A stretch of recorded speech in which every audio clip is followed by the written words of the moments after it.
வணக்கம். இன்றைக்கி வந்து எக் லாலிபாப் எப்படி செய்யலாங்கிறத பார்க்கலாம். அதுக்கு 6 எக்கு வந்து வேக வச்சு எடுத்து வச்சுருக்கேன், பாயில் பண்ணி வச்சுருக்கேன். இதில் வந்து கொத்தமல்லி ஒரு கை பொடியாக நறுக்கி வச்சுருக்கேன். ஆனியன் வந்து ஒரு பெரிய ஆனியன் வந்து கட் பண்ணி பொடியாக நறுக்கி வச்சுருக்கோம். 10 பல்லு பூண்டு பொடியாக நறுக்கி வச்சுருக்கோம். ஜிஞ்சரும் அதேமாதிரி 1 ஸ்பூன் அளவு பொடியாக நறுக்கி வச்சுக்கோங்க. நான் வந்து பவுடராக 1/2 ஸ்பூன் எடுத்து வச்சுருக்கேன். 2 பச்சை மிளகாய் பொடியாக நறுக்கி வச்சுருக்கேன். இப்போ 1/2 ஸ்பூன் வந்து மிளகாத்தூள் எடுத்துருக்கேன். 1/4 ஸ்பூன் வந்து கரம் மசாலா எடுத்து வச்சுருக்கேன். 1/4 ஸ்பூன் உப்பு, 1/4 ஸ்பூன் மஞ்சள்தூள், 3 ஸ்பூன் அளவு கார்ன்ஃப்ளவர் மாவு எடுத்து வச்சுருக்கேன். 3/4 கப்பு வந்து பிரெட் க்ரம்ஸ் எடுத்து வச்சுருக்கேன். ஒரு எக்கு வந்து எடுத்து வச்சுருக்கேன். இப்போ வந்து இந்த 6 பாயில்டு எக்கையும் நம்ம துருவிக்கலாம். இப்போ பாருங்கள், எக்கு 6மே துருவியாச்சு. இப்போ ஆனியன் போட்டுக்கலாம்,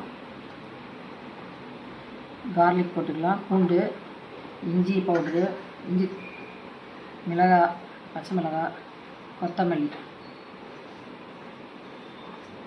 எல்லாமே இதில் போட்டுக்கலாம்.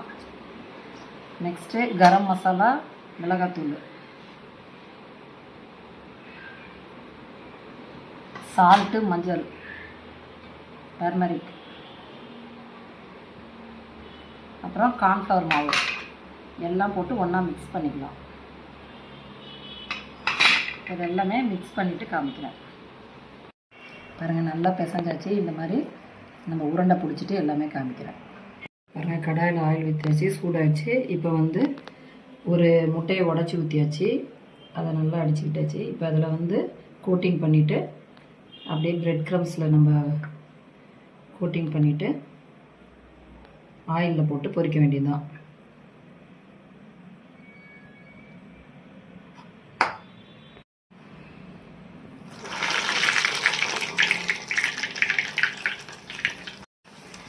இதே மாதிரி எல்லாமே போட்டுட்டு உங்களுக்கு காமிக்கிறேன். இங்கே பாருங்கள், எக் லாலிபப்பு பொரிச்சிட்டு நம்ம ஸ்டிக்கு போட்டு சொருவி வச்சுக்கணும். குழந்தைங்களுக்கு இந்த மாதிரி செஞ்சு கொடுத்தா ரொம்ப அழகாக இருக்கும், பார்த்து நல்லா சாப்பிடுவாங்க. அதோட கெச்சப் வச்சு நம்ம சாப்பிட்லாம், ரொம்ப நல்லாவே இருக்குது.